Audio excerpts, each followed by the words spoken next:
Kim, I first came across her work doing work on intangible heritage in museums, and in particular, issues around access and control over information. And this is where I discovered such exciting work that Kim is doing, because she's working on, she will tell you about it better than I, but a Creative Commons licensing system for Indigenous peoples to be able to access to protect certain forms of knowledge. She's an associate professor in the Department of Critical Culture, Gender, and Race Studies, and the director of digital projects at the Plateau Center for American Indian Studies at Washington State University. She's currently working with the Center for Digital Archaeology at the University of Berkeley to develop Mukudu, which is the project I'm familiar with, a digital archive that will facilitate the preservation and management of Indigenous digital cultural heritage. And it's really wonderful to have you here, Kim. Okay, I want to begin also by thanking everybody who, the collective IPinCH crowd, as well as acknowledge the Musqueam Nation and for having this here on their traditional lands. And I also want to note that, unless I'm mistaken, I was looking through the program and 8 of the 9 speakers are female. And I have never been on any size of conference panel or anything that's been the case, and I just have to say, good for IPinCH. So, there we go.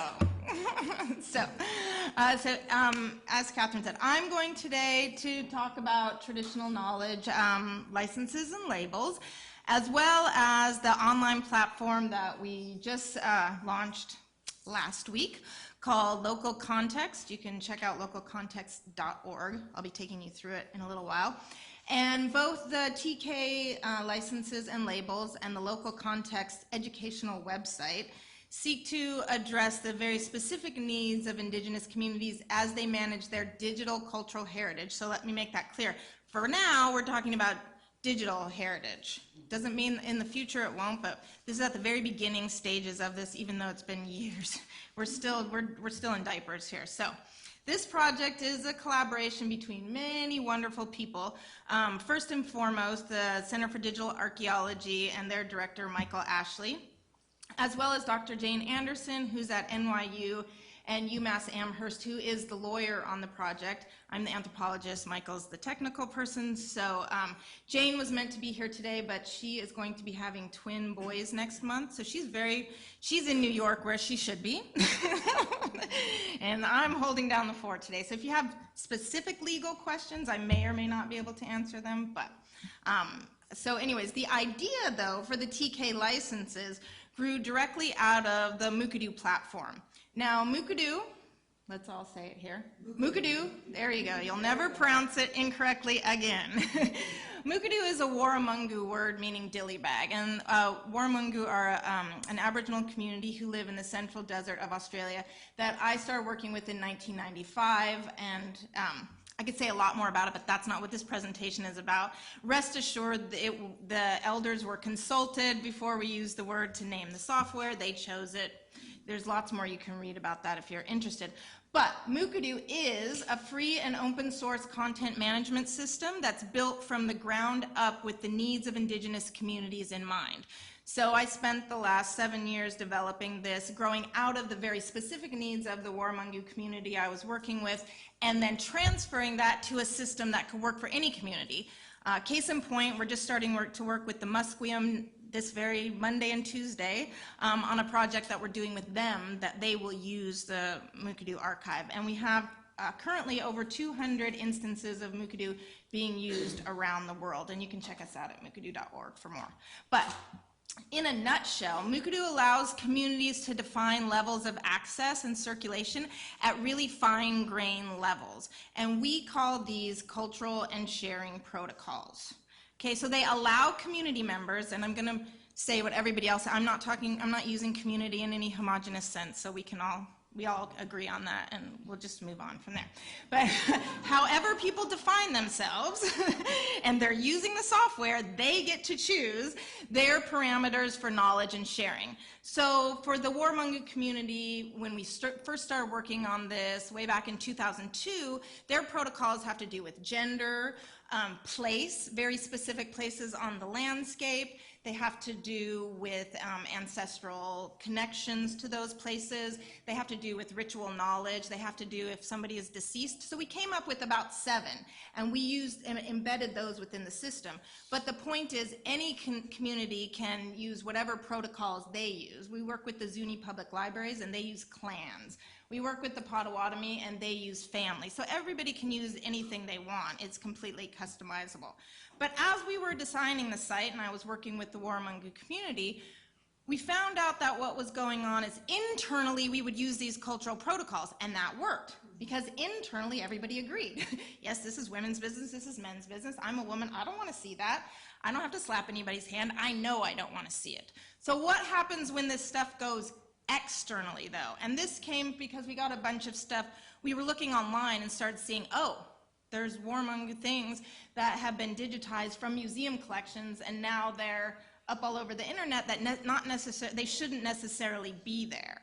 So how do we deal with this external circulation, and how do we deal with perhaps righting some of the wrongs? So as we know from many of the presentations today, the intellectual property terrain that we have given to us from the West and the Western legal system erases these social and cultural nuances that I was just talking about that are embedded within the Warramungu community. Because what we know, not only from working with the Warramungu and what all of you probably know here, is that many Indigenous knowledge systems rely on protocols for the viewing, circulating, and reproduction of cultural materials. And often, if not most of the time, many of these protocols have to do with not seeing. So they are about not being, the protocols around not seeing something, which is very much the antithesis of the Western sort of seeing is believing, right? You have to see it to know it. And these systems are saying, you don't get to see it or know it. Deal with it, right? So it's like 16, I was up at 4 a.m. in Pullman, Washington this morning to get on the plane. So in any case, the need, to keep these ethical systems at the forefront when it comes to this circulation really started pushing us to think, okay, how can we empower a sort of ethical exchange of knowledge between multiple publics? We already know internally communities can work that out. So within Mukudu, along with sharing and cultural protocols for communities who wanted to also externally publish things within their own websites and archives, we gave them a series of license choices. Now this started out with Creative Commons licenses and traditional copyright, because that's what exists. What we found out were, though, however, as most of you know, there wasn't really a way within either of those, although Creative Commons is very forward-thinking and very progressive, it still didn't give us a way to deal with multiply community-owned works, or anything that wasn't considered original, or things that were already in the public domain or owned by scholars, et cetera, et cetera. So we added another, that was the TK licenses and labels. So within Mukudu, the system, we are agnostic in terms of licenses and labels. We'll add whatever because there's no one system. As we just saw, the geographical indicators and the trademarks are something that works. There's no one solution for this issue of cultural heritage and how it circulates. There's going to be multiple solutions, some legal, some not legal. And so this is one within that. So, we created the licenses and labels to deal specifically with how these materials traveled externally, okay? As one way to sort of empower Indigenous communities to be able to define those circulation and access routes themselves, not have somebody else define them. So the TK licenses, much like Creative Commons licenses, are an extension of existing contract law, and they are meant to be legally defensible across multiple jurisdictions. Now, the licenses work for materials that are already owned by communities, or if they already have had the copyright passed to them from somebody else. For example, all of the material I collected as a scholar working with the Warramungu, I gave back and reassigned my copyright back to the community. I don't hold that. I didn't feel like it was mine. I assigned it back. So whatever they hold the copyright to, the TK licenses can work. And again, the communities can be variously defined. The labels, however, are a little different. They're not legally binding. They are educational and informational. They apply to material a community does not hold the copyright for or is already part of the public domain. Now we started out just with licenses because we were building, we said, oh, Creative Commons is great, they do this fantastic thing, but they're still stuck right here. How do we do something different? And then we came across this stumbling block because as most of us know here, is that much of Indigenous materials are outside the communities owned by others. So we came up with the idea of labels to use much like a fair use label. They're sort of a social guide. They say, we would like you to respect us. We would like you to do this. They're a guide for social action. They're not legally enforceable. They're asking people to do the right thing and saying, you may not know this, but this is how we use this. So the colonial collecting history, I mean, as most of us know, puts a lot of this material in museums, archives, libraries, scholars, or part of the public domain. And as we sort of heard today and other people know, the public domain has historically been very hostile to Indigenous people because their cultural patrimony has been treated as knowledge for all humankind. Right, the collections or mankind, right? Despite its embeddedness in these very local contexts, and that comes obviously from salvage, anthropology, etc. So the labels address both this very specific colonial past as well as the present day reality of digital remix culture, where items can be found online, on YouTube, on Facebook, without any attribution whatsoever. The labels seek to provide a set of guidelines that will promote responsible remix by giving users more information about the materials they find online. The labels show people that there are other ways in which the material is used and understood. So the labels, much like Creative Commons, can be mixed and matched. They can also have community text attached to them, so the communities can customize the labels to help users make responsible choices. So instead of just saying no, carrot, stick, we're saying, okay, here, let's give you something. Let's help you make a responsible choice.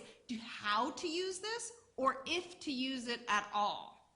And as we were going and we created the labels, so we have 4 licenses and 11 labels. And as we were talking this through and we're saying we really don't want to come across as being negative. So we came up last summer with our very last, maybe we'll come up with more, but our 11th label, which is the TK verified. So this is if a community finds something online, but it's used appropriately or used with their consultation, they can say, way to go, guys, you did it right. So it's a gold star. You know, we didn't want to seem like we were sort of, beating people over the head with this. But we're hoping that the labels will facilitate dialogue and discussion. That's the end goal. So the community has a label out there, they put it on there. Whomever is using it perhaps inappropriately or doesn't know, they'll be able to contact the community because all of that information is embedded in the license. There's a name of a community, there's phone numbers, email, whatever they need. So we're hoping that it will actually facilitate discussion between Indigenous and non-Indigenous people about this cultural material and this knowledge and these histories. So now all of this, as I said, can be found on our just newly launched informational website, localcontext.org, where you will find information about the differences between the licenses and labels, as well as a whole section dedicated to what is here. Okay, so we didn't want a place where you just went and haphazardly started creating licenses and labels because intellectual property law is very confusing. So we have a whole section here of many different types of questions that are answered, from the very basic, what is copyright, to much deeper issues that we unpack and we're attempting to try to take away some of the mystery of intellectual property and traditional knowledge. So for now, as I said, this is an informational website and we're testing it within communities. Any community who uses the Mukudu software has access to these, and we're also working with several prominent US national institutions to see how we can work with them. But let me just sort of give you a walkthrough of how you might eventually be able to create a license or label through our license and label generator that we've worked so far. We have with developers, and they've sketched it out. We just haven't implemented it this far, because one of the things we did learn from Creative Commons, and they have been wonderful talking to us and giving us advice, was that don't put them out there until you're ready, because people will use them, and if they're not legally defensible and you don't have all your I's dotted and T's crossed. So we are taking a breath and going a little slowly and doing this to make sure that we do it correctly. However, as I said, you can see a whole walkthrough of this video when you go onto the website with the lovely voiceover by Jane Anderson, who's Australian, and it's very soothing, and you can hear that. It's not like my scratchy voice. It sounds very nice. I was like, oh, listen to that. So the very first thing that we obviously want you to choose is, do you want a license or a label? And again, at the top of the website, you saw license if you own it, labels if you don't. It's really that simple. I mean, there's a whole bunch of other stuff, but that is kind of what it is. And then it'll take you down 2 separate paths. The next very basic question is, who are you? Because it's not Creative Commons and it's not traditional copyright. It doesn't have to just be an individual. Now again, we're using this in any sort of way. So this is where people can self-identify. Individuals, families, clan, we have a multiple community-owned license as well. So, for example, I work with several Plateau communities in Washington, Idaho, and Oregon, and there's a lot of materials that are held collectively by various different tribes, so they could use a multiply community-owned license. In any case, what I'm trying to say is that communities or groups of people can identify, and they can split those up in any way they want. And through a series of questions, then we continue to take you through. So we have who are you in multiple sense, and then we need to know, do you own the copyright? Or more importantly, has the copyright been assigned to you? We also provide a template, so if you want to go to Scholar X and say, hey, want to give us your stuff? Here's a form. We want to make it as easy as possible for this to happen, because I know personally a lot of scholars who do want to do that, and they don't know how, because we're not lawyers, we're anthropologists or archaeologists or historians or whatever, and we don't know how to do that. And so we're creating a template so they can very easily just be downloaded. Again, it will be not written by me, but a lawyer, so that it will actually be legally defensible. So then we're going to gather more general sort of information, including one that we put in here was the time frame. So we know that time frame can be an issue. So we have in perpetuity as a choice. So you can hold the copyright in perpetuity, or sorry, the license. Or we came up with the second alternative, which is for 25 years. Now those again are just the 2 we're testing. We're hoping we'll get feedback from communities what works best. But we didn't want to just have sort of unlimited or mirror it to the traditional copyright system that we have in the US. Then attribution, here's where we allow for customization, the who and the how. Who is it being attributed to?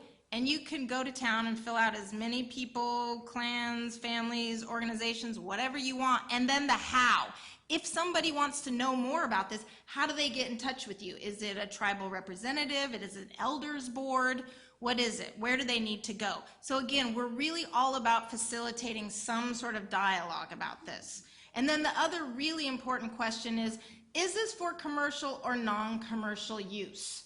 So we know that some communities will want to use some things for commercial and some things non-commercial. Again, there's no one right or wrong to this, but that is something that came out very clearly in our research, that we need to give that option within.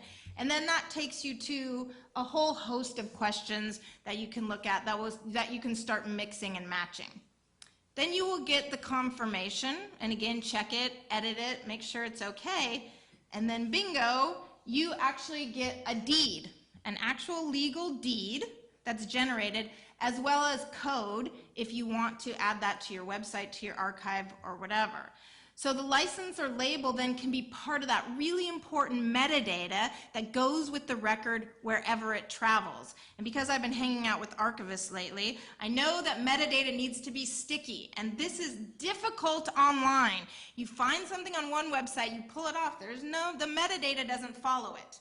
We are working very hard, the technologists who know this stuff much better than I, to keep it together, to make it sticky, so that if you take it away, those access parameters from the community are embedded right in the image that's there. Because unfortunately, as you all know, when you grab stuff online, nothing comes with it, you just have the image. So it's a technical problem. We know what we want to do, it's just we're looking for the technical solution. We will find it. So it can work something like this. Here, we're in talks with the Library of Congress to test some of this with them. And through one of my colleagues, Aaron Glass, who many of you know, he suggested the Edward Curtis collection. Many of you probably know the Edward Curtis collection. Go to the Library of Congress. Here's what it looks like. There's the metadata. What if the Library of Congress worked with any number of the communities who Edward Curtis did and talked to them and got tribal representatives to talk about other information and protocols for the circulation of those? What might happen when you came to the Library of Congress website is you would see a label, community use label. And you'd say, well, what does that mean? Well, right down here, the protocols for use would be given very clearly right there alongside the traditional metadata. You don't have to go somewhere else. It's absolutely just as important as knowing the reproduction number, which nobody cares about anyway, right? What? I don't even know what that means. So this is the point is we're not separating and saying here's the real important scholarly stuff and here's the community stuff over here, and you have to click and find somewhere. Right there, it'll be with it, and if somebody pulls that Edward Curtis image off of the Library of Congress, it will go with it. That's what we want. That's what we're hoping will happen. I can do it on my keynote, so I'm sure we could figure out a way to do it somewhere. All of this is on the Local Context website, where we hope to create a space for dialogue, because I think, and we all think, that legal frameworks often divide people. So we want the licenses and labels to be part of a social movement that recognizes that context matters, which is where the local context comes from. That is, we want to highlight the fact that in all cases, every case, the historic, geographic, social, and cultural context will always determine the parameters for interaction, use, circulation, and reuse. So indeed, the S does matter. Thank you.